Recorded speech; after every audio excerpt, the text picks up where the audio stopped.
रात गहरा गई थी और राजा भोज तथा कवि माघ जंगल में भटक रहे थे। उन्हें जंगल से बाहर निकलने का मार्ग सूझ नहीं रहा था। काफ़ी यहाँ वहाँ भटकने के बाद उन्हें एक स्थान पर दीपक का प्रकाश दिखाई दिया। दोनों रोशनी को देखते हुए आगे बढ़े। पास पहुंचकर देखा कि वहाँ एक झोपड़ी है, उसमें एक बुढ़िया बैठी हुई है।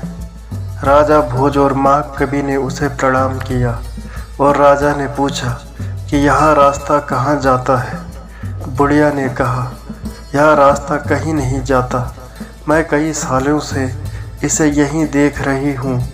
हाँ, इस पर चलने वाले आते हैं और चले जाते हैं, लेकिन यह बतलाओ कि तुम लोग कौन हो। राजा ने अपना नाम ना बतलाते हुए कहा, हम पथिक हैं। राजा की बात सुनते ही बुढ़िया जोरों से हंसने लगी और बोली, तुम झूठ बोल रहे हो, पथिक तो केवल दो हैं, एक सूरज और दूसरा चंद्रमा। सच सच बताओ कि तुम कौन हो। बुढ़िया की बातें सुनकर राजा भोज चकरा गए। बुढ़िया ने सचमुच में उलझन वाली बात कही थी। काफ़ी सोचने विचारने के बाद राजा ने कहा, हम मेहमान हैं, मेहमान समझकर हमें रास्ता बता दो। बुढ़िया बोली, लेकिन मैं तुम्हें मेहमान कैसे मान लूँ। मेहमान तो दो ही होते हैं, एक धन और दूसरा यौवन। इसमें से तुम कौन हो। बुढ़िया ने तर्क सुनकर राजा निरुत्तर हो गया। राजा ने बात बढ़ाते हुए कहा, हे माता, हम राजा हैं, अब तो रास्ता बतला दो। बुढ़िया फिर हंसी और बोली, राजा दो ही हैं, एक इंद्र और दूसरा यमराज। क्या तुम दोनों वही हो। राजा ने कहा, हम वे राजा नहीं हैं, पर हाँ सामर्थ्यवान अवश्य हैं। बुढ़िया ने कहा, तुम वह भी नहीं हो, सामर्थ्यवान केवल दो ही हैं, एक तो पृथ्वी है और दूसरा स्त्री। राजा ने कहा, देवी, हम तो साधु हैं, अब कृपया रास्ता बतला दे। साधु भी दो ही है, एक शनि और दूसरा संतोष। इनमें से तुम कौन हो। समस्या गंभीर होते जा रही थी। विद्वान कवि माघ और राजा के सामने इस तरह के तर्क करने वाला व्यक्ति इससे पहले कभी नहीं आया था।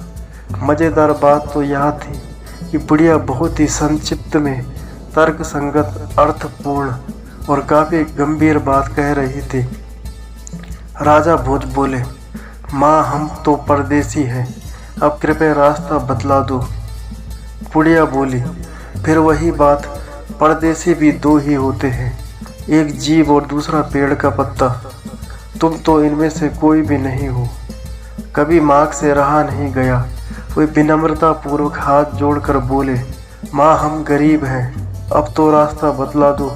गरीब भी दो होते हैं, एक बकरी का बच्चा और दूसरा लड़की। अब बोलो, मैं तुम्हें गरीब कैसे मान लूँ। अच्छा, या तो मानोगी कि हम मूर्ख नहीं हैं, हम चतुर व्यक्ति हैं। राजा भोज ने कहा, चतुर भी दो होते हैं, एक अन्न और दूसरा पानी। तुम कैसे चतुर हो गए। राजा भोज और कवि माघ बुढ़िया के तर्क करने की स्थिति में नहीं थे। अपनी हार मानते हुए राजा ने कहा, हम हारे हुए हैं। इस बात को सुनकर बुढ़िया ने कहा, हारे हुए भी दो होते हैं, एक कर्जदार और दूसरा बेटी का बाप। बुढ़िया के तर्क के आगे अब दोनों में से किसी की भी हिम्मत नहीं पड़ रही थी। अचानक वे मौन हो गए और बुढ़िया की ओर कातर दृष्टि से देखने लगे। यह देखकर बुढ़िया ने कहा, आप दोनों को मैं देखते ही पहचान गई थी। फिर इशारा करते हुए कहा, आप राजा भोज हैं और आप माघ पंडित। राजन इस रास्ते से सीधे चले जाएं। प्रातःकाल आप दोनों अपनी नगरी में सुरक्षित पहुंच जाएंगे। राजा भोज और माघ पंडित ने बुढ़िया को प्रणाम किया और आगे बढ़ गए। अगले दिन सुबह वे अपनी धारा नगरी पहुंच गए। तो दोस्तों, ये थी आज की कहानी। उम्मीद करता हूँ आपको कहानी पसंद आई होगी। अगर आपको कहानी पसंद आए तो चैनल को सब्सक्राइब करें और बेल आइकन को प्रेस करके ऑल पर क्लिक करें